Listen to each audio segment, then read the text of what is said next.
বান্দা খুশি হইয়া ও একটা নেক নিয়ে আমার মালিকের আদালতে হাজির।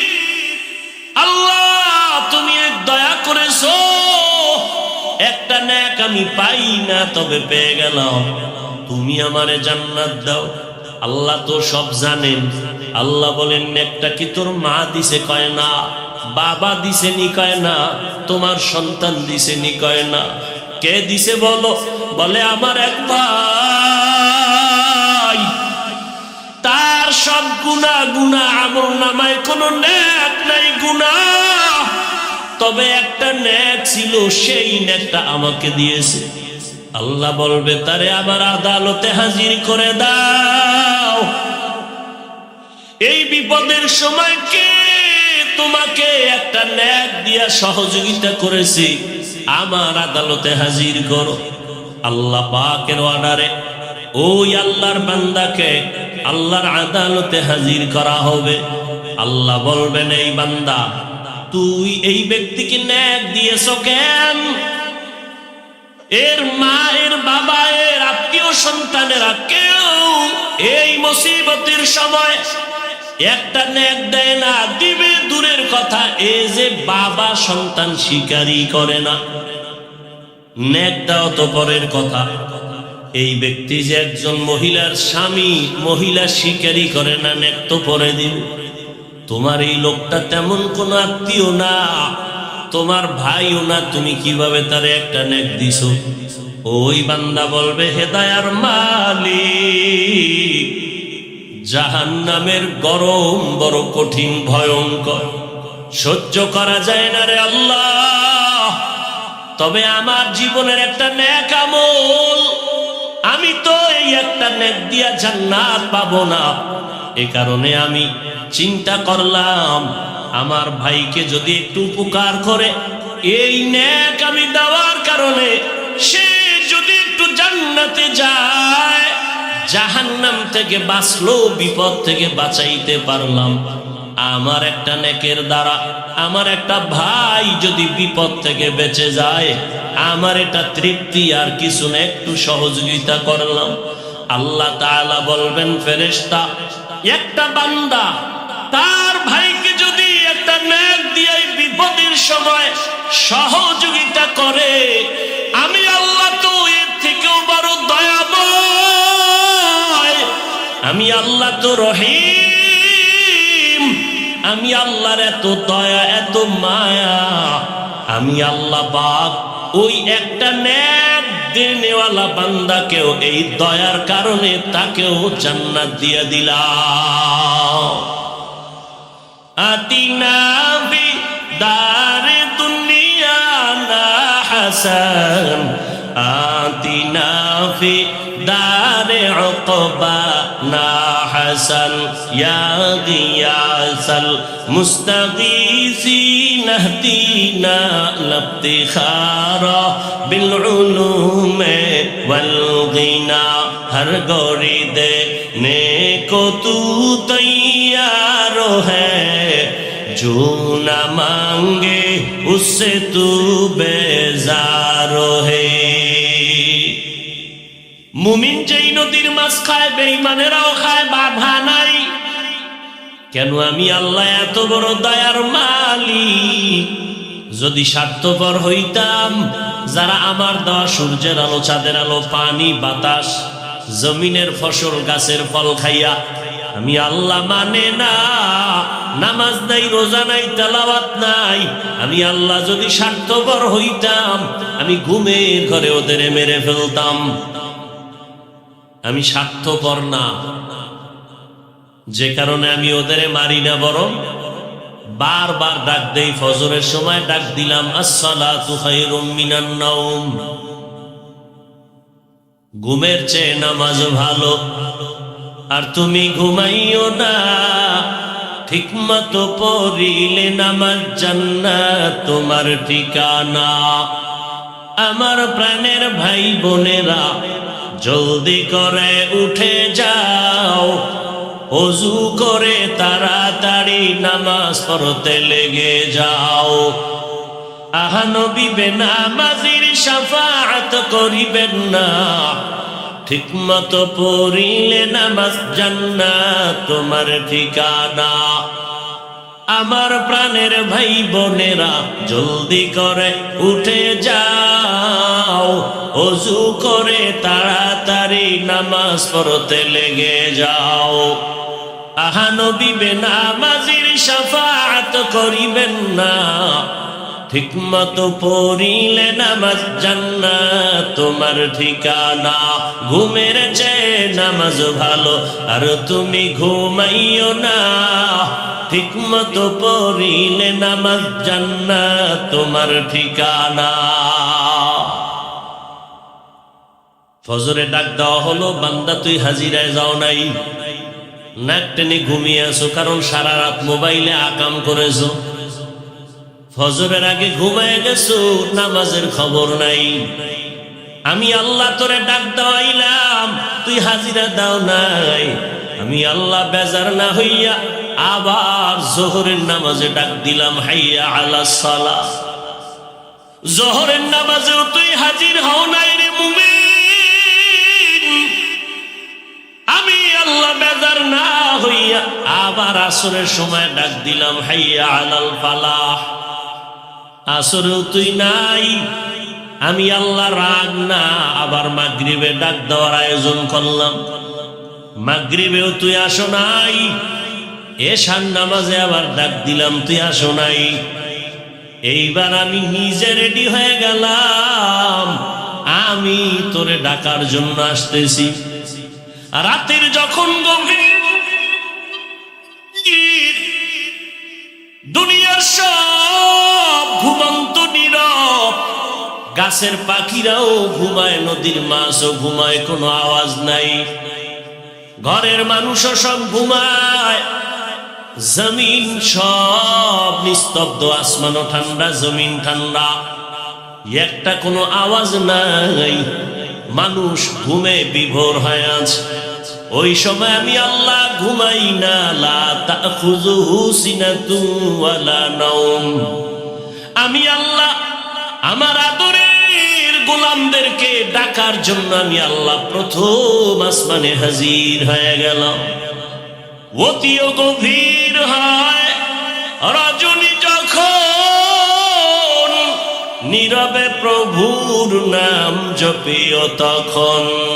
প্রভুর করুণা যদি পাইবারে চাও, গভীর রাতে উঠে প্রভুর গুণগান গাও। আল্লাহ কোথায় আছেন? প্রথম আসমানে এসে বান্দাকে ডাকেন। মুয়াজ্জিন ডাকছে, যাও নাই, এখন আমি ডাকতে আসছি। আলা আমি মুস্তাগফিরিন ফাগফির আলা। এ অপরাধী গুনাহগার, কি পরিমাণ গুনাহ করেছো, আয় আমার কাছে ক্ষমা চা। এখন ক্ষমা চাবি, চোখের পানি ছেড়ে দিবি। চোখের পানিটা গালের নিচে যাওয়ার আগে তোর জীবনের গুনাহগুলো মাফ করে দিব। আতিনা ফি দারে দুনিয়া না হাসান, আতিনা ফি দারে উকবা না হাসান, ইয়া গিয়াসাল মুস্তাগীসিন ইহদিনা লিফতিখারা বিল উলুমে ওয়াল গিনা। हर घड़ी देने को तू तैयार है, जो न मांगे उससे तू बेजार है। আমি আল্লাহ গভীর রাত্রে ডাক দিলাম, আলামি মুস্তারজিকিন ফারজুকা। কার টাকা পয়সা লাগবে, রিজিক লাগবে, বল, আমি আল্লাহ দেওয়ার জন্য আসছি। কোন সময়? কি ঘুমাইতেছেন আপনারা? কোন সময় আল্লাহ আসেন? কোন দিন? হ্যাঁ, বান্দার থেকে কিছু নিতে না দিতে আপনাদের কিছু লাগে না? নাক টেনে ঘুমান কেন? বীর রাতে ঘরের দরজায় এসে নক করে, আমি তোর বাবা আসছি, দরজা খোল, বিপদে আছি। এমন কোন মোহাব্বতের সন্তান নাই যে ঘুমায় থাকবে, সাথে সাথে দরজা খুলে বাবা কেন আস। ছাত্রের দরওয়াজার কিনারায় গভীর রাতে যদি কোনো শিক্ষক এসে নক দেয়, ও আমার কলিজার ছাত্র বাবা, আমি ঘুমাই নাই, তোমার কাছে আসছি জরুরত। এমন কোন মোহাব্বতের ছাত্র নাই যে ঘুমায় থাকবে, বরং দরজা খুলে বলবে, হযরত কেন আসছেন? তোমার আমার আসল মালিক আমার আল্লাহ। রাতের গভীরে বান্দাকে ডাকেন, বান্দা টাকা লাগলে বল, বাড়ি লাগবে বল, গাড়ি লাগবে বল, জীবনে কি প্রয়োজন বল। রহমতের নবী বলেন, একটা জুতার ফিতাও যদি ছিঁড়ে যায় আমার আল্লাহর কাছে বলো, আমার আল্লাহ কুদরতের দরজা খুলে দিবি। রহমতের নবীর থেকে দামি আর কেউ আছে? সেই নবীর কোনো প্রয়োজন হলে কার কাছে চাইতেন? নবী যদি আল্লাহর কাছে চাইতে পারেন, আপনি কেন চান না? নবী বলেন, ইজা সাআলতা ফাসআলিল্লাহ ওয়া ইজা ইসতাআনতা ফাসতাইন বিল্লাহ। কিছু যদি চাইতে হয় আমার আল্লাহর কাছে চাও, দুনিয়ার কারো কাছে চাইবা না, কারণ দুনিয়ার সবাই ফকির, আমার আল্লাহ হলেন ধনী। আমার আল্লাহ কি? আমার আল্লাহ শুধু ধনী না, আমার আল্লাহ প্রশংসিত ধনী। দুনিয়ার ধনীদের বদনাম আছে, আমার আল্লাহর বদনাম আছে।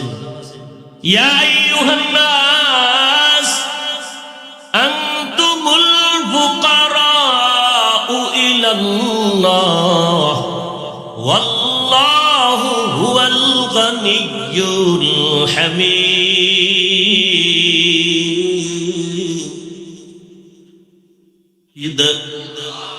গর তাওয়াক্কুল মিকুনি har subuh syam mirasanat rizqi tu azla maqam juzbah kaci zema khaaz insujah fazle u amaste dar jumla jahan।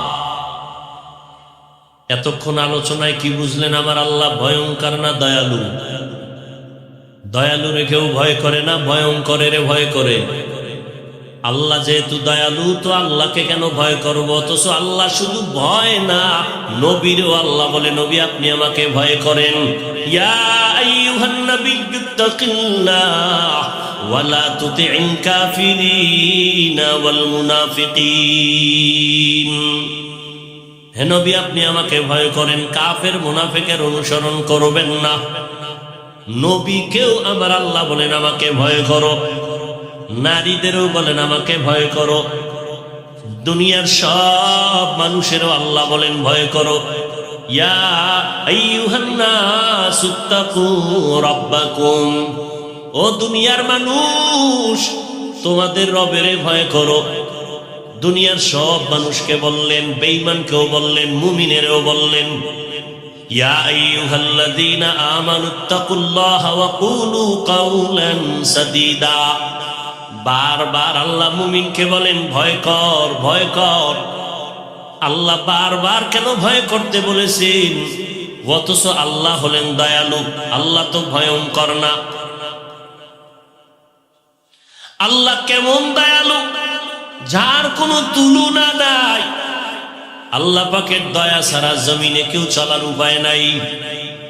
আমরা যে রাতের বেলা ঘুমিয়ে যাই, সকালবেলা ঘুম থেকে উঠার জন্য কার দয়া লাগে?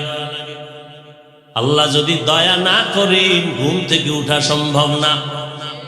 আল্লাহর হুকুমে নিঃশ্বাস ভেতরে যায়, আবার হুকুম দিলে বাহিরে আসে। যদি আল্লাহ হুকুম না দেয় নিঃশ্বাস আর চলবে না।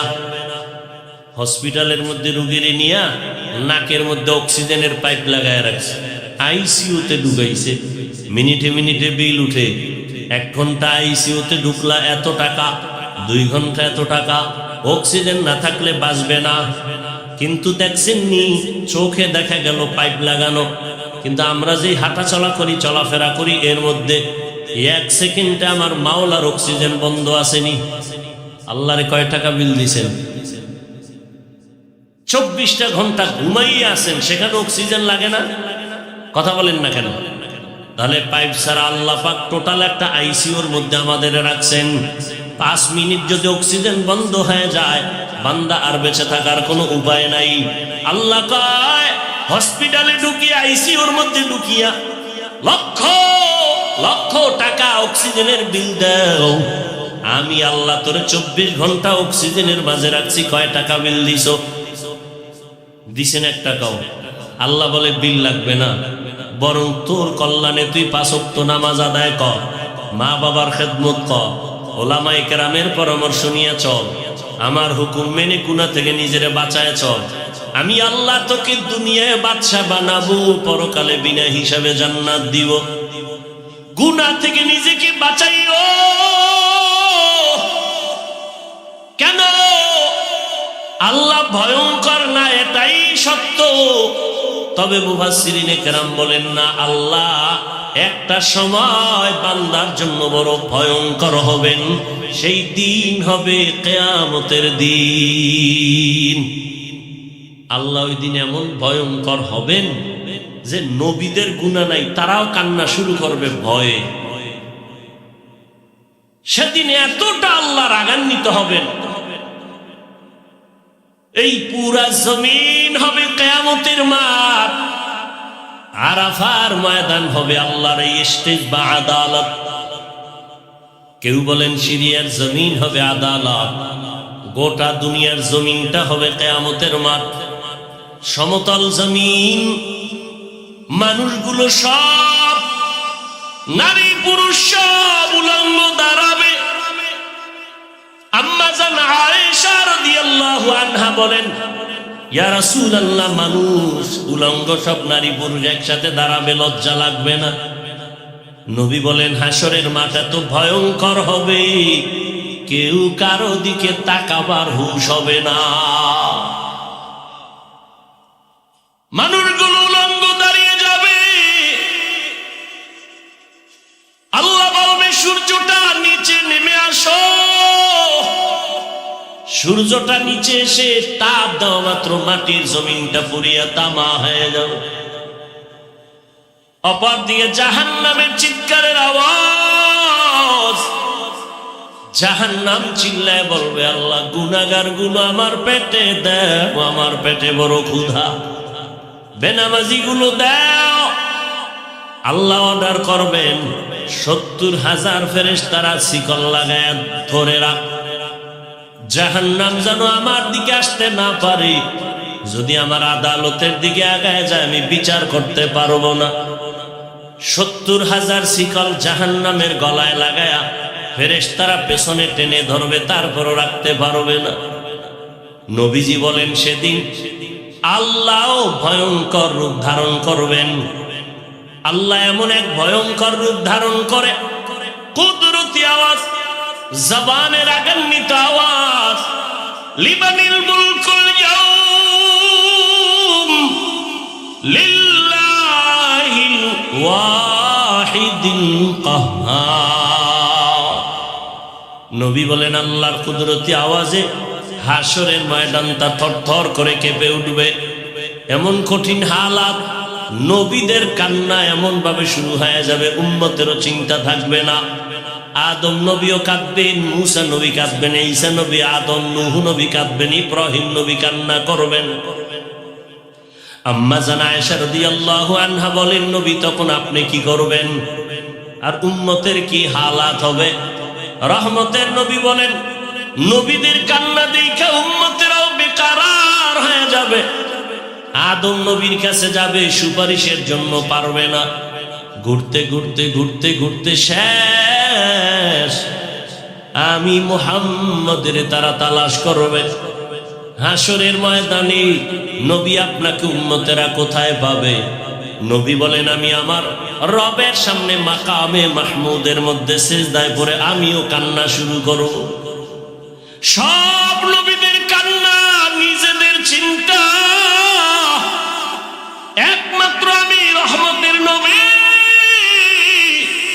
মালিকের কুদরতে মাকামে মাহমুদে সিজদায় পড়ে কাঁদবো, আর আমি আমার নিজের ব্যাপারে একটা কথাও বলবো না।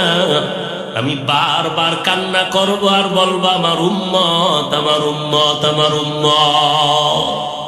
তুকু যাও সুন্নতে আহমদ आमद कुजा बा मोहम्मद कैबुअत निस्बत तोरा मन अहब्बा सुन्नती कौले रसूल मजदाए काना माई हम कुन कबूल।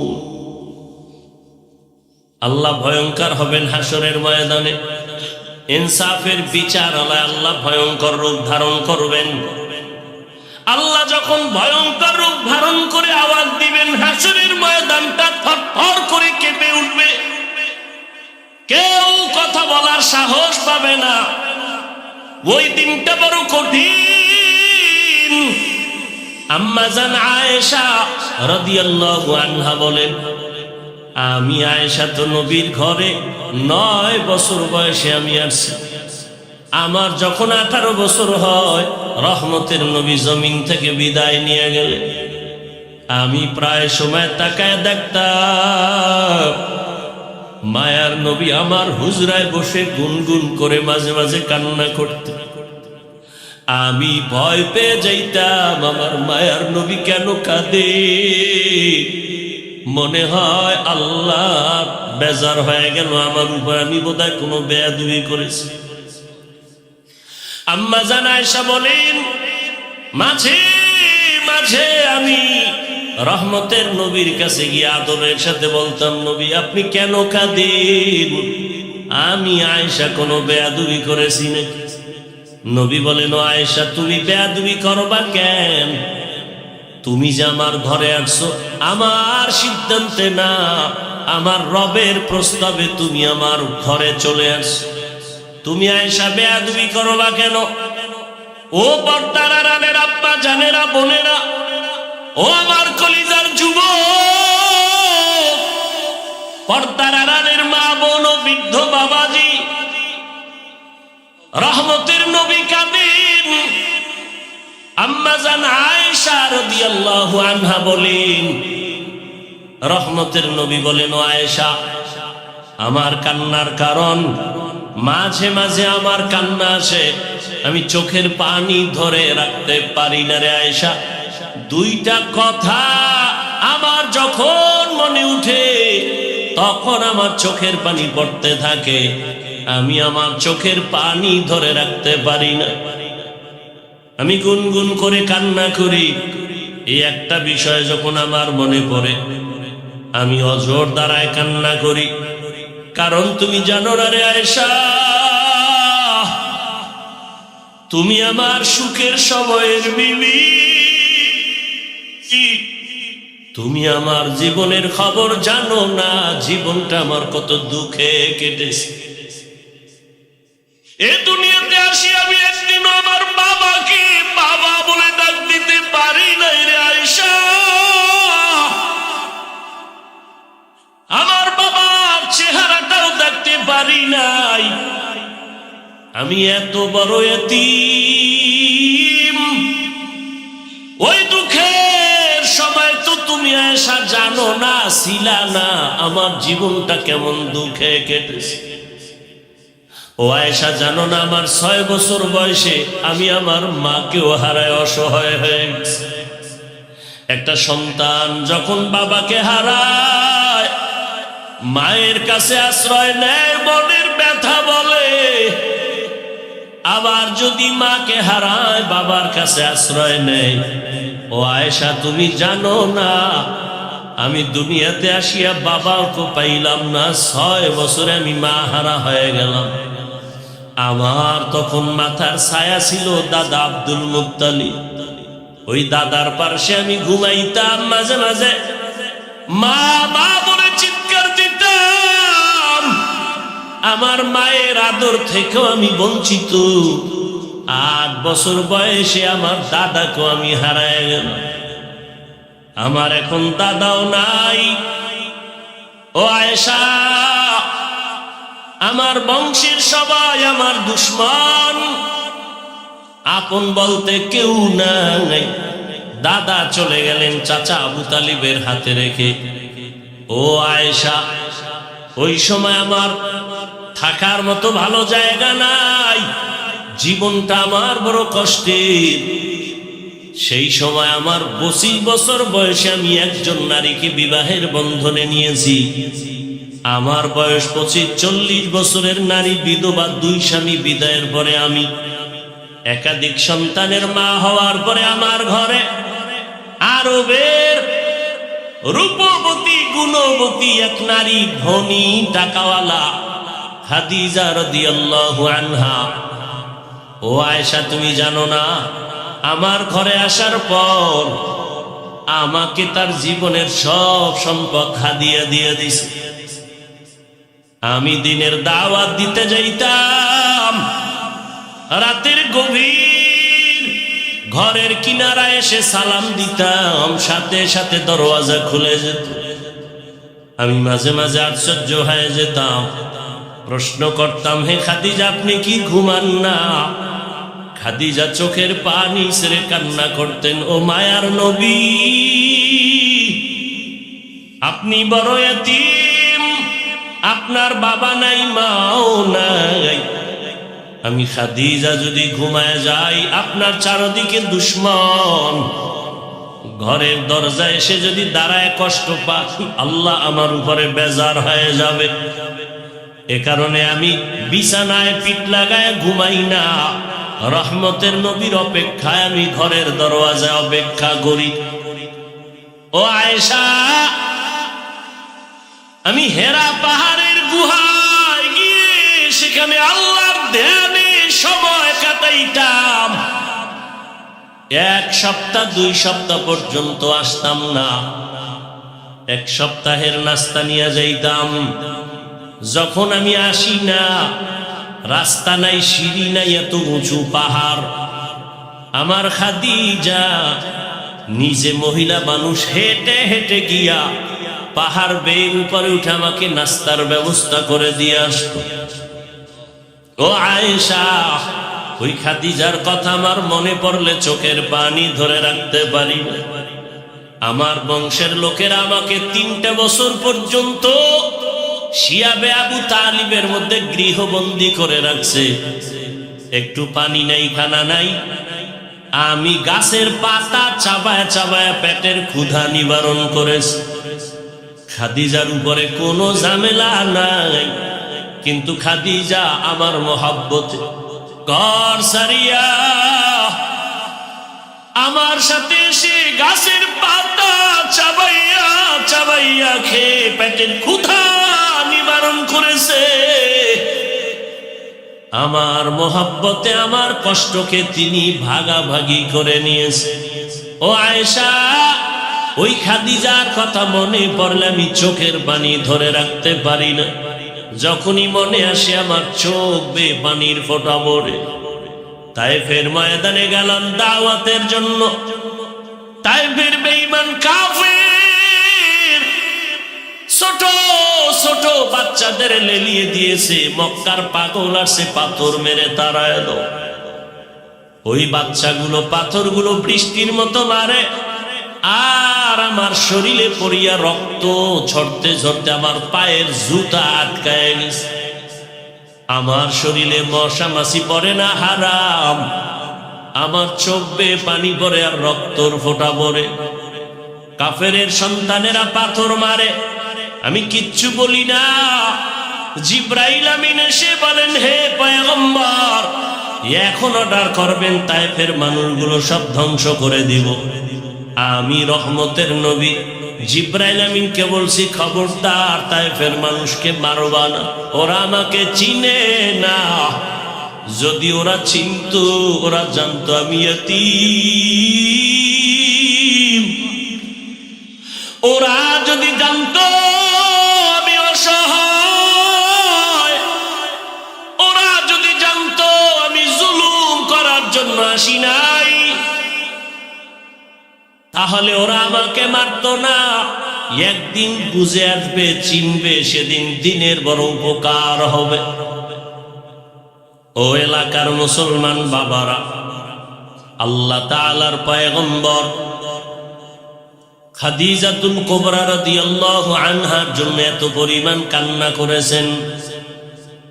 চাচা আবু তালিবের জন্য নবী কান্না করেছেন। ও জানের মা, আপনারা যদিও নবীদের স্ত্রী হতে পারেন নাই, তবে তাদের মতোই তো আপনারা নারী। খাদিজা রাদিয়াল্লাহু আনহার মতো নারী, ফাতেমা রাদিয়াল্লাহু আনহার মতো নারী, আয়েশা রাদিয়াল্লাহু আনহার মতো নারী। এরে আম্মা জান, কয়দিন আর দুনিয়ার রং তামাশার পেছনে ঘুরবেন? কোন দিন মরণ হবে, আজরাইল এসে জীবনটা নিয়ে যাবে জানা নাই। কয়েক মাস আগের কথা, বিদেশ থেকে টাকার বস্তা নিয়ে বাংলাদেশে আসছে, পরিবারে বেড়ায় আনন্দ করে আবার যাবে। এয়ারপোর্টে তার পরিবারের সবাই হাজির, গাড়িতে উঠিয়া বাড়ির দিকে রওনা। বাড়ির কাছাকাছি যাওয়া মাত্র হঠাৎ ড্রাইভার গাড়িটা পানির মধ্যে ফেলে দিল। জাগায় মহিলা সন্তান অনেক মরে গেল। ওই বিদেশি বান্দা এখনো মরে নাই। মিডিয়ার সামনে চোখের পানি ছেড়ে কান্না করে। জীবনে মানুষ বিবাহ করে খেয়ে না খেয়ে পরিবার নিয়ে থাকার একটা আনন্দ আছে, আমি তাও পাই নাই। টাকার তাগিদে বিদেশ চলে গেলাম। আজ আমি টাকা অলংকার নিয়ে আসছি, কিন্তু আমি বাড়ি যাওয়ার আগে আমার কপাল কেন এত খারাপ। বাড়ির কাছাকাছি এসে আমার নিজের হাতের উপরে কলিজার সন্তানটা মরে গেল, আমার স্ত্রীও মরে গেল। আমি এখন ঘরে যাইয়া কি করব? কে আমাকে আনন্দ দিবে? আমার কলিজার সন্তানটাও চলে গেল, আমার বিবিও নাই। ও টেকনাফের মা বোনেরা, কয়দিন দুনিয়াটা কিছুই না, এখনো সময় আছে, তওবা করেন। আল্লাহর মোহাব্বত নিয়া 5 ওয়াক্ত নামাজ পড়েন। আপনার মতো কত মা এখনো আছে বেপরদায় চলে না, মোবাইলে সময় নষ্ট করে না, নামাজ ছাড়ে না। এরে আম্মা জানেরা, দুনিয়াতে আল্লাহ সন্তান দান করেছেন, একটা সন্তানকে আপনার খাঁটি আদর্শবান বানায় যান। ডাক্তার, ইঞ্জিনিয়ার, প্রফেসর বানাবেন, বাধা নাই। সন্তানটাকে বলা আদর্শওয়ালা নবীর আশিক বানায় যান। ডাক্তার হইয়াও যদি বান্দা কোরআন পড়নেওয়ালা হয়, জীবনটা ধন্য।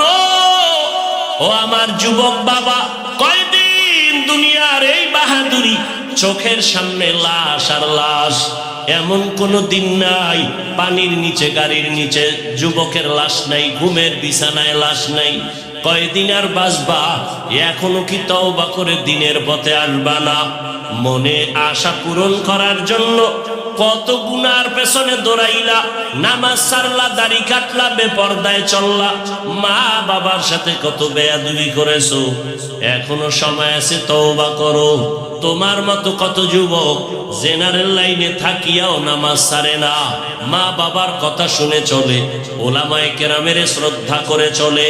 তুমি ডাক্তার হও, ইঞ্জিনিয়ার হও, প্রফেসর হও, তবে বেয়াদব হইও না, মা বাবার দোয়া নিয়ে চলিও।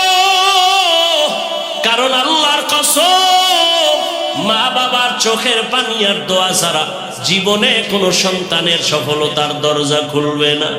তুমি জানো না যে মা বাবার কত কষ্ট আর মেহনত, যে কারণে তুমি আজকে মানুষ। ওই মা বাবার চোখের পানি আর দোয়ার কারণে তুমি টাকার মালিক, বাড়ি গাড়ির মালিক, সম্মানের মালিক। আজকে অনেকের মা দুনিয়ায় নাই। ওই মা বাবা তোমার আমার জন্য এত চোখের পানি ফেলেছেন, ওই মা বাবার জন্য তুমি কি এক ফোঁটা চোখের পানি ফেলে দোয়া করতে পারো না? রহমতের নবী চোখের পানি ফেলে দোয়া করেন, মা বাবার জন্য কান্না করেন। রহমতের নবীও যদি কাঁদেন, তোমার আমার কপাল কেন খারাপ যে চোখে পানি আসবে না রে বাবা। চোখের পানি ছাড়া দুনিয়ার সফলতা নাই, আখিরাতেরও সফলতা আসবে না। আল্লাহ তাআলা বলেন, আমার আদালত বড় ভয়ঙ্কর। ওই ভয় অন্তরে জমা করিয়া দুনিয়াতে গুনাহ ছেড়ে তওবা করো, আল্লাহর কাছে কান্না করো। গুনাহ থেকে ক্ষমা চাও। চোখ দুইটা বন্ধ করলে দেখা যাবে আমার মতো গুনাহগারের জমিনে কেউ নাই। গুনাহের কারণে হাত না পাক, চোখ না পাক, জিহ্বা না পাক, অন্তর না পাক। আল্লাহর দরবারে ক্ষমা চাও, নামাজি হয়ে যাও, আল্লাহর কাছে সিজদা দিয়ে কান্না করো। আল্লাহ বলেন বান্দা যখন কান্না করবে চোখের পানি ছাড়িয়া, গালের নিচে চোখের পানি যাওয়ার আগে আমি আল্লাহ তার জীবনের সব গুনাহ মাফ করে দিব। ভাইরা আমার, আল্লাহর নবী বলেন ও আয়েশা, দুই কথা মনে পড়লে আমার বেশি কান্নার আওয়াজ। এখনো খাদিজার কথা মনে পড়লে কান্না করি। আর একটা বিষয় হলো, আল্লাহ যেই দিকে ইঙ্গিত করে বলছেন আমাকে ভয় করো, আমার আদালতের ভয়, গুনাহ ছাড়ো, ওই আদালতের কথা যখন আমার মনে পড়ে আমি চোখের পানি ধরে রাখতে পারি না। আমি রহমতের নবী কান্না করি, হাসরের ময়দান আমার উম্মতের কি উপায় হবে?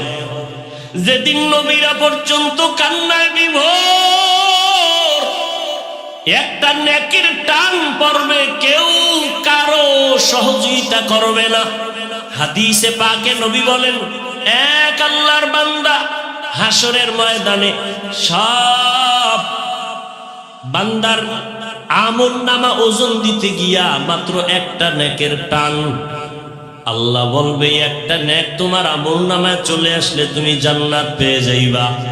দেখো তোমার আত্মীয় স্বজন কেউ একটা নেক দেয়নি, আল্লাহর বান্দা দৌড়াবে সন্তানের কাছে গিয়া বলবে বাবা জীবনে কষ্ট করে তোমাকে খাওয়াইছি, নিজে খাওয়ার চিন্তা করি নাই, আজ আমি বিপদে পড়েছি, একটা নেক আমাকে দাও।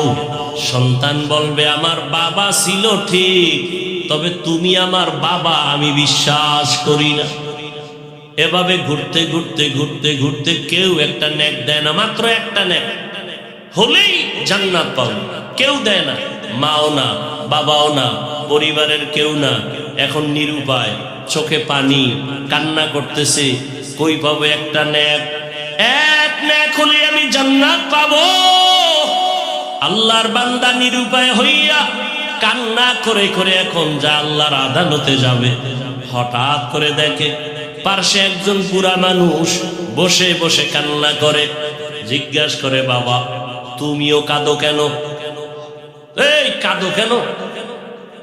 আমি কাঁদিয়ে গাইলে আমি জান্নাতে যাব, আমার কপাল খারাপ, আমার বাচ্চা সন্তান পরিবার কেউ আমাকে নেক দেয় না। ওই লোকটা কান্দে আর কয় ভাই তুমি কাঁদো কেন? কয় আমার জীবনে কোনো নেক নাই, গুনাহ গুনাহ গুনাহ, আমি কাঁদি জাহান্নামের ভয়। তবে আমার আমলনামায় একটা নেক আছে, এক নেক দিয়ে তো জান্নাতে যেতে পারবো না, আমার জীবনের সব গুনাহ গুনাহ গুনাহ, তবে একটা নেক, ওই একটা নেক দ্বারা জান্নাত পাওয়া যাবে না। তবে তুমি যেহেতু একটা নেকের অভাবে বসে আছো, আমি তোমাকে সেই একটা নেক দিতে চাই, অন্তত তুমি জান্নাতে যাও। আমি খুশি হব, কারণ আমি এই বিপদের সময় আমার একটা ভাইয়ের উপকার করতে পেরেছি। রহমতের নবী বলেন ভালো মানুষকে খায়রুন নাস মান ইয়ানফাউন নাস, ওই ব্যক্তি তো ভালো যার দ্বারা অন্যের উপকার হবে, কোনো ক্ষতি হবে না। এই সময় তোমার মাও তোমারে সহযোগিতা করে না, বাবাও করে না, ভাই বোন করে না। আমি যেহেতু একটা নেকের দ্বারা জান্নাত পাবো না, আমার সব গুনাহ গুনাহ গুনাহ, তবে আমি একটা নেক যেহেতু আমার আছে, তোমারও একটা নেকের বড় অভাব, আমি আল্লাহর মহাব্বতে ওই নেকটা তোমাকে দিয়ে দিলাম। আমার দিলটা এতটুকু শান্ত যে আমার একটা ভাইকে আমি উপকার করতে পেরেছি, এটাই আমার তৃপ্তি। বান্দা খুশি হইয়া ও একটা নেক নিয়ে আমার মালিকের আদালতে হাজির। আল্লাহ তুমি এক দয়া করেছো, একটা নেক আমি পাই না তবে পেয়ে গেলাম, তুমি আমারে জান্নাত দাও। আল্লাহ তো সব জানেন। আল্লাহ বলেন নেকটা কি তোর মা দিছে? কয় না। বাবা দিছে নি? কয় না। তোমার সন্তান দিছে নি? কয় না। কে দিছে বলো? বলে আমার এক ভাই, তার সব গুনাহ আমল নামায় কোনো নেক নাই গুনাহ, তবে একটা নেক ছিল, সেই নেকটা আমাকে দিয়েছে। আল্লাহ বলবে তারে আবার আদালতে হাজির করে দাও। এই বিপদের সময় কে তোমাকে একটা নেক দিয়া সহযোগিতা করেছে? আমার আদালতে হাজির করো। আল্লাহ পাকের অর্ডারে ওই আল্লাহর বান্দাকে আল্লাহর আদালতে হাজির করা হবে। আল্লাহ বলবেন, এই বান্দা, তুই এই ব্যক্তিকে নেক দিয়েছ কেন? এর মা, এর বাবা, এর আত্মীয় সন্তানেরা কেউ এই মুসিবতের সময় একটা নেক দেয় না, দিবে দূরের কথা, এই যে বাবা সন্তান স্বীকারই করে না। নেক দাও তো পরের কথা, এই ব্যক্তি যে একজন মহিলার স্বামী, মহিলা স্বীকারই করে না, নেক তো পরে দিবে। তোমার এই লোকটা তেমন কোন আত্মীয় না, তোমার ভাইও না, তুমি কিভাবে তারে একটা নেক দিছো? ওই বান্দা বলবে, হে দয়ার মালিক, জাহান্নামের গরম বড় কঠিন ভয়ঙ্কর, সহ্য করা যায় না রে আল্লাহ। তবে আমার জীবনের একটা নেক আমল, আমি তো এই একটা নেক দিয়া জান্নাত পাবো না। এ কারণে আমি চিন্তা করলাম, আমার ভাইকে যদি একটু উপকার করে, এই নেক আমি দেওয়ার কারণে সে যদি একটু জান্নাতে যায়, জাহান্নাম থেকে বাঁচলো, বিপদ থেকে বাঁচাইতে পারলাম। আমার একটা নেকের দ্বারা আমার একটা ভাই যদি বিপদ থেকে বেঁচে যায়, আমার এটা তৃপ্তি, আর কিছু না, একটু সহযোগিতা করলাম। আল্লাহ তাআলা বলবেন, ফেরেশতা, একটা বান্দা তার ভাইকে যদি একটা নেক দিয়ে বিপদের সময় সহযোগিতা করে, আমি আল্লাহ তো এর থেকেও বড় দয়াময়, আমি আল্লাহ তো রহিম, আমি আল্লাহর এত দয়া, এত মায়া, আমি আল্লাহ পাক ওই একটা নেক দেনেওয়ালা বান্দাকেও এই দয়ার কারণে তাকেও জান্নাত দিয়ে দিলাম। আতিনা বি দারে দুনিয়া না হাসান, আতিনা ফি দারে উকবা না হাসান, ইয়া গিয়াসাল মুস্তাগীসিন ইহদিনা লিফতিখারা বিল উলুমে ওয়াল গিনা, হর গৌরি দে ने को तू तैयार है, जो न मांगे उससे तू बेजार है। वअम्मा मन खाफ मकाम रब्बिह वनहा अन्नफ्स अनिल हवा फइन्नल जन्नत हियल मावा। আল্লাহ তাআলা বলেন, আমার আদালতে দাঁড়াইয়া হিসাব দেওয়ার ভয়ে যারা দুনিয়াতে এই গুনাহ থেকে নিজেরে বাঁচায় রাখবে, আমি আল্লাহ তাকে বিনা হিসাবে জান্নাত দিয়ে দিব। দুনিয়াতে থাকিয়া গুনাহ থেকে বাঁচার উপায়, জীবনের ভাগ দুইটা, একটা আমার পেছনে চলে গেল, সামনে আর একটা আমার হায়াত কতদিন আছে জানা নাই। তবে পিছনের জীবনে গুনাহ অনেক করে ফেলেছি, সামনের জীবনেও গুনাহ হতে পারে। এই দুই লাইনের গুনাহ থেকে কিভাবে বাঁচবো? পিছনের গুনাহ থেকে বাঁচার জন্য একটা মেডিসিন লাগবে, সামনের গুনাহ থেকে ভালো পবিত্র থাকার জন্য আর একটা মেডিসিন লাগবে। পিছনের যেই মেডিসিনটা গুনাহ করে ফেলেছি, হাতের গুনাহ, চোখের গুনাহ, জবানের গুনাহ, অন্তরের গুনাহ, এইভাবে যত গুনাহ করে ফেলেছি, আল্লাহর হক নষ্ট করে, বান্দার হক নষ্ট করে, যত অন্যায় করেছি, পেছনের গুনাহ থেকে পবিত্রতা অর্জনের জন্য একটা মেডিসিনের প্রয়োজন। ওই মেডিসিনটা না থাকলে পেছনের গুনাহ থেকে আমার ক্ষমা হবে না। সামনের জীবনে যেন আমার চলার পথে কোনো গুনাহ না হয়, ওই গুনার থেকে বাঁচার জন্য আর একটা মেডিসিন লাগবে। এই দোনোটা মেডিসিন অর্জন করার একমাত্র জায়গা হলো আল্লাহওয়ালাদের নেক নজর। লিকুল্লি শাইইন মা'দিনুন ওয়া মা'দিনুত তাকওয়া কুলুবুল আরিফিন। ভালো ভালো জিনিস রাখার গোডাউন আছে, তাকওয়ার গোডাউন হলো একমাত্র আল্লাহর প্রিয় বান্দা যারা আরেফ, আরিফিন, আল্লাহকে চিনেন, আহলুল্লাহ যাদের বলা হয়, তাদের নেক নজর লাগাও। তাদের নজরের মধ্যে পাওয়ার আছে। আল্লাহর নবী বলেন, ক্বালা রাসূলুল্লাহ সাল্লাল্লাহু আলাইহি ওয়া আলিহি ওয়াসাল্লাম, ইত্তাকু ফিরাসাতাল মুমিন ফাইন্নাহু ইয়ানজুরু বিনুরিল্লাহ। আল্লাহর নবী বলেন, আল্লাহর বিশেষ যারা পাওয়ারওয়ালা বান্দা, এদের ফেরাসাতের পাওয়ার থেকে তোমরা সতর্ক, ভয় থাকিও। কারণ এরা অনেক কিছু দেখেন যেটা তোমরা দেখো না। আল্লাহ তাদেরকে স্পেশাল পাওয়ার দান করেন।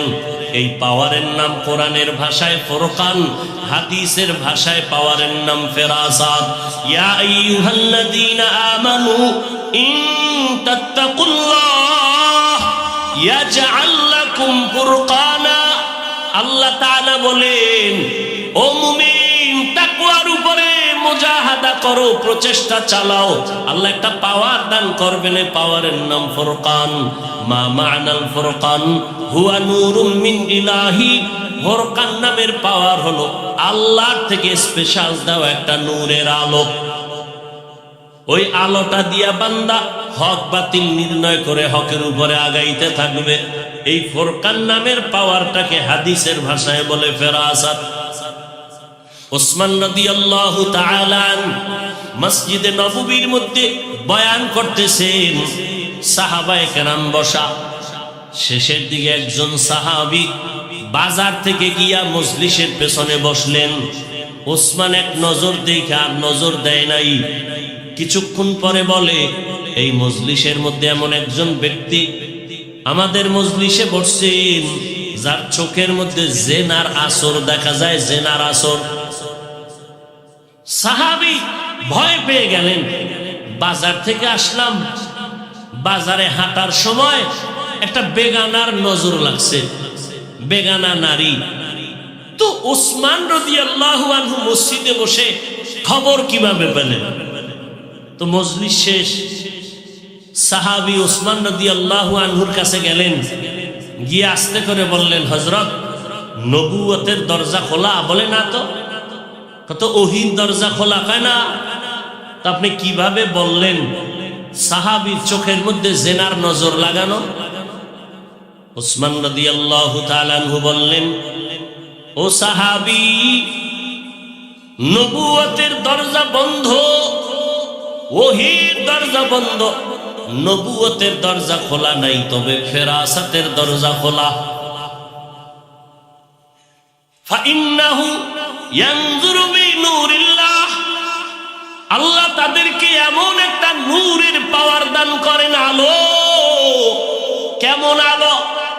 বলে, আমার এই বাতির পাওয়ার 100 পাওয়ারের বাতির আলো একরকম, 1000 পাওয়ারের বাতির আলোতে আরো অনেক দেখা যায়।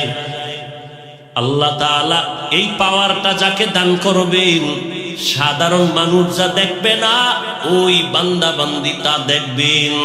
ওমরে ফারুক রাদিয়াল্লাহু তাআলা মসজিদে নববীর মধ্যে খুতবা দিতেছেন। হঠাৎ করে একটা আওয়াজ দিলেন অপ্রাসঙ্গিক, ইয়া সারিয়াতাল জাবাল, ইয়া সারিয়াতাল জাবাল, ইয়া সারিয়াতাল জাবাল। ও সারিয়া, পাহাড় পাহাড় পাহাড়। সারিয়া কই?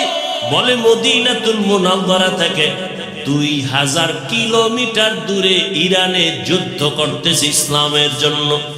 সারিয়াকে জিজ্ঞাসা করা হলো, সারিয়া, ওমরের আওয়াজটা পেয়েছো? সারিয়া বলে, কাছে বসিয়া যেভাবে শোনা যায় ওইভাবেই ওমরের আওয়াজ শুনেছি। এর নাম ফেরাসাত। দুনিয়ার থেকে বান্দা গুনাহ ছাড়ো, পেছনের গুনাহ থেকে বাঁচার জন্য আলাদা একটা মেডিসিন, সামনে যেন গুনাহ না হয় সেখান থেকে বাঁচার জন্য আর একটা মেডিসিন। দোনোটা মেডিসিন অর্জন করার একমাত্র ঠিকানা আল্লাহর প্রিয় বান্দা আহলুল্লাহ যারা, তাদের সোহবত, তাদের নেক নজর। পেছনের গুনাহ থেকে বাঁচার যে মেডিসিন লাগবে ওই মেডিসিনের নাম কান্নাওয়ালা তওবা। কি তওবা? কান্নাওয়ালা তওবা। চোরেরে যখন ধরে মানুষ বেতের বাড়ি দেয় সেও তওবা করে আর চুরি করব না, কিন্তু মন থেকে তওবা করে না, ওই তওবা হবে না। তওবা হবে কান্নাওয়ালা তওবা, যে জীবন চলে যাবে ওই গুনাহ আর অপরাধ করব না, হে মালিক তুমি আমাকে মাফ করে দাও। তো পিছনের গুনাহ থেকে বাঁচার জন্য যেই মেডিসিন দরকার সে মেডিসিনের নাম কান্নাওয়ালা তওবা। সামনের জীবনে যে গুনাহ হতে পারে, পারে না সেই জীবনের থেকে বাঁচার জন্য আর একটা মেডিসিন দরকার। সামনের জীবনে গুনাহ থেকে মুক্ত থাকার জন্য যে মেডিসিন, ওই মেডিসিনের নাম হলো তাকওয়া। हर के दारत खौफे हक दार दिल मदाम जन्नतुल मअवा देहत उ राम काम जुज़बा हक़ची ज़े मखाज इंसो जा फज़ले उ आमस्ते दर जुमला जहा। गुनाह থেকে বাঁচার জন্য পিছনের গুনাহ থেকে তওবা করতে হবে। তওবা যদি না করি পেছনের গুনাহ ক্ষমা হবে না। কান্নাওয়ালা তওবা। সামনের জীবনে গুনাহ থেকে পবিত্র থাকার জন্য যে আমার গুণটা লাগবে, পুঁজি লাগবে, তার নাম তাকওয়া। এই দোনোটা পুঁজি অর্জনের একমাত্র ঠিকানা আল্লাহর প্রিয় গোলাম তাকওয়াওয়ালা, আল্লাহওয়ালার নেক নজর। তাদের নজর থাকলেই বান্দা গুনাহ থেকে বাঁচা সম্ভব। আমি মাঝে মাঝে বলি, আমরা যারা আল্লাহওয়ালা মুরব্বীদেরকে মেনে চলার চেষ্টা করি, এরপরও নিজেরা ঠিক থাকতে পারি না, লাইনচ্যুত হয়ে যাই, হাঁটায় ভুল, কথায় ভুল, চলায় ভুল। আর যারা কোনো আল্লাহওয়ালাকে মুরব্বী হিসাবে মেনে চলে না, এদের দুনিয়াও বরবাদ, আখিরাতও বরবাদ। এদের দুনিয়াও বরবাদ, আখিরাতও বরবাদ। এর নবীর উম্মত, আল্লাহর ভয় বড় দামি এক সম্পদ। জমিনের একজন বড় রাষ্ট্র পরিচালনা করেন, আপনারা সবাই তার নাম জানেন, বাদশাহ হারুন রশিদ। নাম শুনছেন কোনদিন? তার স্ত্রীর নাম কি জানেন? কেউ জানেন? জুবায়দা খাতুন। এত বড় রাষ্ট্রের একজন দায়িত্বশীল বাদশাহ হারুন রশিদ একদিকে রাষ্ট্র চালায়, অন্যদিকে আল্লাহর ঘর মসজিদের ইমামতি করে। রাষ্ট্রের ইমাম তো এমনই হওয়া উচিত যে মসজিদেরও ইমাম হবে, রাষ্ট্রেরও কি হবে? ইমাম হবে। তাহলে দেশে শান্তি হবে। কি বলে? আপনারা যে দ্বিতীয়বার স্বাধীন করে একটা লাভ দেন, যে দ্বিতীয়বার স্বাধীন করেছেন, ফলাফল কি? এ বিষয়ে কিঞ্চিত আলোচনা মাগরিবের নামাজের এশার আগে করে গেছেন। স্বাধীন করে যে চিৎকার দিলেন, কি পেয়েছেন? কি যদি আপনার স্বাধীনতা সফল হয়, তাহলে কেন এখনো বাবার সামনে মেয়েকে ধর্ষণ করা হয়? জুলাইয়ের স্বাধীনতার যদি সফল হয়, কেন এখনো স্বামীর সামনে তার স্ত্রীকে ধর্ষণ করা হয়? এখনো কেন পানির মধ্যে লাশ পাওয়া যায়? স্বাধীনতা যদি সফল হয়, এখনো কেন দোকানওয়ালা ব্যবসায়ী কেন নিরাপত্তাহীনতায় ভুগে? বুঝা গেল স্বাধীন সফল হয়নি। সফল স্বাধীনতার জন্য আর একবার যুদ্ধের ময়দানে অবতীর্ণ হতে হবে, এবং সেই স্বাধীন হবে চূড়ান্ত সফলতার স্বাধীন। আর সেই স্বাধীন হবে একমাত্র ইসলামের স্বাধীন। ইসলামের স্বাধীন যতদিন হবে না ততদিন পর্যন্ত আল্লাহর কসম চাপাবাজি চলবে, জমিনে শান্তি আসবে না, কোনদিন আসবে না, আল্লাহর জাতের কসম। কারণ আমি প্রায় সময় উদাহরণ দেই, লঙ্গি চিনেন? লঙ্গি, এই যে লঙ্গি পরেছি, লঙ্গির মধ্যে গোবর লাগার কারণে পাক না না পাক? কথা বলেন না কেন? গোবর চিনেন তো? এখন এই লঙ্গির গোবর পাক করার জন্য ব্যবস্থা লাগবে না? কি লাগবে? বেশিরভাগ পানি। কি লাগবে? এখন অচেনা পথে আপনি পানি তালাশ করতেছেন, কাপড়ের গোবর ধোয়ার জন্য আপনি পাইতেছেন না, আধা ঘন্টা ঘুরে ঘাম অস্থির হয়ে বসে আছেন। তো একজনে বলে, ভাই তুমি এত পেরেশান কেন?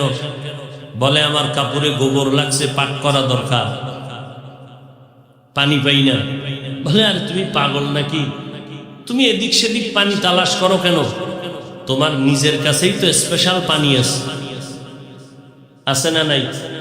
ওই পানির নাম কি? পেশাব।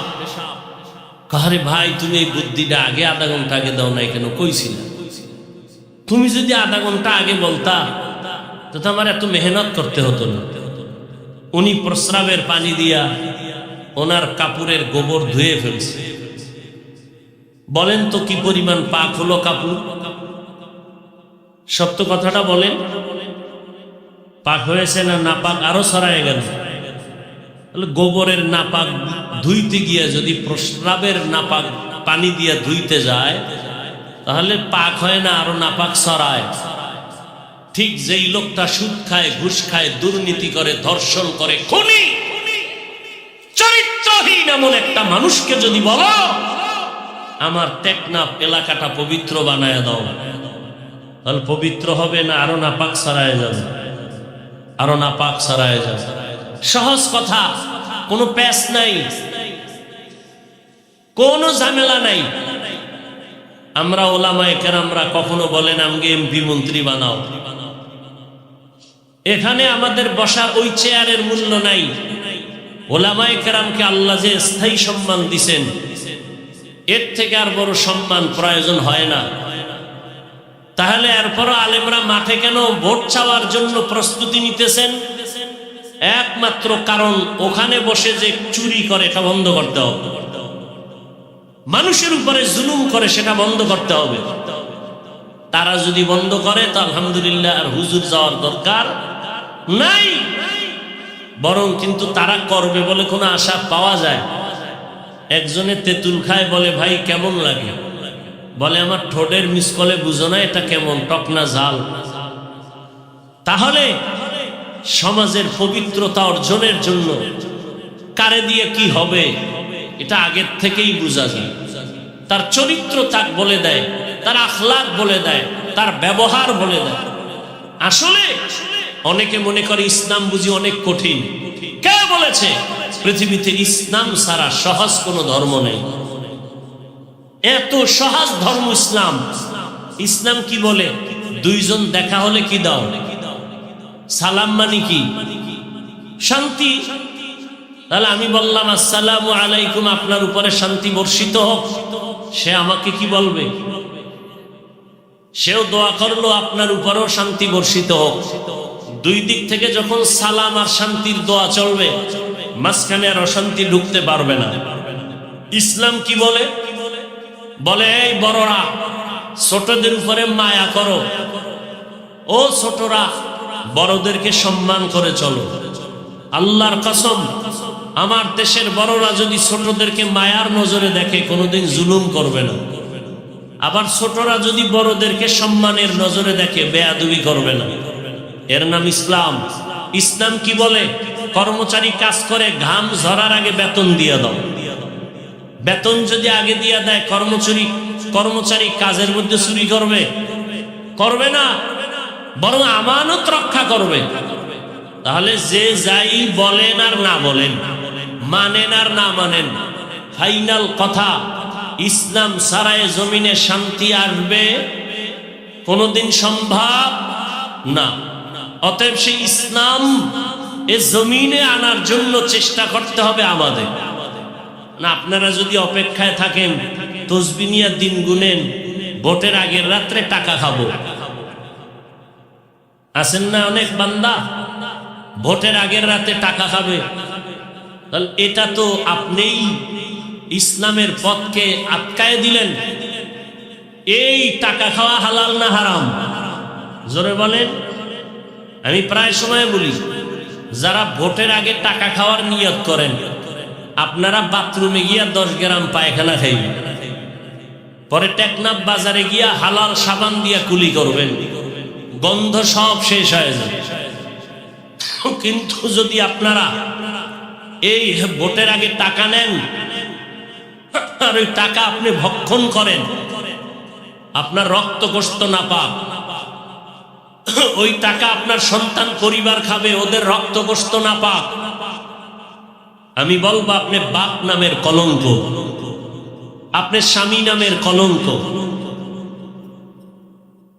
এজন্য ইসলাম সবাই চায়, চায় না কারা? যারা চোর দুর্নীতিবাজ, এরা ইসলাম চায় না। চিন্তা করে ইসলাম আসলে আমাদের চুরি বন্ধ হয়ে যাবে, দুর্নীতি বন্ধ হয়ে যাবে, এরা ইসলাম চায় না। এই যে প্যান্ডেলটা বয়ান চলতেছে, এইটা কি ওয়াজের প্যান্ডেল না রাজনীতির প্যান্ডেল? ওয়াজ মাহফিল। তাহলে এই প্যান্ডেলে রাজনীতির নেতার নাম থাকে কেন? বিভিন্ন জায়গায় তারা বক্তব্য দিয়ে ভোট চায় কেন? তাতে কোনো দোষ নাই। আমরা আল্লাহর কোরআন রসুলের হাদিস দিয়া দেশ নিয়ে কথা বললে এটা দোষ। একজনে বলছে না, আপনার বেলায় কুরু কুরু, আমরা বললে মাকরু। 20 বছর ডাউলের পানি খেয়ে মাদ্রাসায় পড়েছি, 24টা ঘন্টা পড়েছি কি কোরআন হাদিস, কোরআন হাদিস, কোরআন, এর বাইরে কিছু না। কয়টা নক্তা আছে, জের আছে, জবর আছে, অক্ষর আছে, শব্দ আছে, বাক্য আছে। কয়টা নামাজের আয়াত কতটা, রোজার আয়াত আছে কতটা, পরিবার নীতির আয়াত কতটা, অর্থনীতির আয়াত কতটা, সমাজ নীতির আয়াত কত, বিধান কি, মাসআলা কি, ফতোয়া কি, সব পড়লাম। আর এখন যদি কোনো সুদখোর এসে বলে হুজুর বয়ানটা এই সিস্টেমে করেন, তাহলে ওর কানের পর্দা গরম করে দিতে হয় না? যে কোরআন হাদিস পড়লাম 20 বছর আর বয়ান শিখতে হবে সুদখোর থেকে। সমস্যাগুলো কেন? শিয়ালের হাতে মুরগি আমান। শিয়ালের হাতে মুরগি রাখলে কয়দিন আমানত থাকবে? শিয়ালের হাতে মুরগি রাখলে যা হয়, মাদ্রাসা মসজিদ আর ধর্মের চাবি সুদখোর, ঘুষখোর, খুনি, ধর্ষকের হাতে রাখলে তাই হবে। আমার এই কথাগুলো যদি আগামী শুক্রবার আপনাদের টেকনাফের কোন ইমাম সাহেব জুমায় বয়ান করে, কি উপায় হবে বলেন তো? সেদিন মোটামুটি একটা যুদ্ধ শুরু হয়ে যায়। কমিটি বলবে ইমাম সাহেব 1 মাসের ছুটি। কথা ঠিক নেই? বিষয় কি? শিয়ালের হাতে মুরগি। শিয়ালের, এজন্য মুরগি আমানত দেওয়ার আগে হিসাব করেন। এখন কিন্তু কলমের দাম নাই, কলমের আঙ্গুলের টিপের দাম। কিসের দাম? এই জন্যই আঙ্গুলের টিপটার মূল্য আছে না নাই? অতএব আপনি যদি আদর্শবান মানুষ হয়ে থাকেন, এই টিপটা দেওয়ার আগে এই হাতটাকে জমজম পানি দিয়ে ধুইবেন, আর ভাববেন এই টিপটা এমন কোন ব্যক্তিকে দিব না যে আমার টিপের পাওয়ার পায় আমার বোনের উপরে হামলা করবে। আমার আঙ্গুলের টিপ এমন জায়গায় দিব না যে আমার এই আঙ্গুলের টিপের পাওয়ারের ব্যবসার উপরে আগুন লাগায় দিবে। টিপ দেওয়ার আগে ভাবতে থাকেন এমন জায়গায় টিপ দিব যে টিপের পাওয়ারের মাধ্যমে আমার দেশ শান্ত হবে, জনগণ শান্তিতে থাকবে, ইসলাম নিরাপদ থাকবে, মাদ্রাসা মসজিদ আলেম ওলামারা নিরাপদ থাকবে। আল্লাহ বুঝার তৌফিক দান করে। রাগ করলেন আপনারা? বলে ধর্মের মধ্যে, রাজনীতির মধ্যে ইসলাম টানবেন না। আপনাকে কে বলল ধর্ম আর রাজনীতি আর ইসলাম আলাদা? এই কথা আপনাকে কে বলল? আমাদের রাজনীতি ইসলাম, আমাদের অর্থনীতি মানে ইসলাম। ইসলামের বাইরে অর্থনীতি নাই, ইসলামের বাইরে সমাজনীতি নাই, ইসলামের বাইরে রাষ্ট্রনীতি নাই। সব কিছুর মাঝে আমাদের ইসলাম। কেমন মিলানো? আমি বলি সূর্যের সাথে আলো যেমন মিলানো, ফুলের সাথে ঘ্রাণ যেমন মিলানো, ফুল থেকে ঘ্রাণ সরিয়ে গেলে যেমন ফুল থাকে না, রাজনীতির থেকে ইসলাম আলাদা হলে ওটা রাজনীতি থাকে না, দুর্নীতি আর পেটনীতি হয়ে যায়। হ্যাঁ, আপনি রাজনীতি করেন না সেটা ভিন্ন। আমি বর্তমানে ইসলামী রাজনীতির কোনো দায়িত্বে নাই, তার মানে কি আল্লাহর কোরআনে যা আছে তার বিরোধিতা করব? এখানে বহু আল্লাহর বান্দা নামাজ পড়েন না ঠিক মতো, তার মানে কি আপনি নামাজ বিরোধিতা করেন? না, নামাজ না পড়া এক জিনিস, নামাজের বিরোধিতা করা আর এক জিনিস। যে নামাজ পড়ে না সে মুমিন, অন্তরে আগ্রহ আছে পড়বে, আর যে নামাজ পছন্দ করে না সে বেঈমান। যে দাড়ি রাখে না সে মুমিন, যে দাড়ি পছন্দ করে না সে বেঈমান। যে পর্দা করে না সে মুমিন, যে পর্দা পছন্দ করে না সে বেঈমান। যে ইসলামের রাজনীতি করে না ঠিক কিন্তু মুমিন, করবে, মনে আগ্রহ আছে, কিন্তু যে ইসলামী রাজনীতির বিরোধিতা করবে সে বেঈমান। আল্লাহ বুঝার তৌফিক দান করেন। আল্লাহ আমাকেও হেদায়াত দান করেন, আপনাদেরকেও হেদায়াত দান করেন। ভাইরা আমার, 2 দিনের মাহফিলের মূল বরকত কোথায়? দোয়া। এই দোয়ায় মা বাবার জন্য, দেশের জন্য, প্রবাসীদের জন্য, সবার জন্য দিল খুলে দোয়া। প্রতি বছর আমি এখানে আসি আপনাদের দোয়া নিতে, বিশেষ করে আমার হযরতের দোয়া। দোয়া করবেন, আখিরি মোনাজাত দিবেন, 2 দিনের শেষ দোয়া করে সবাই যাব।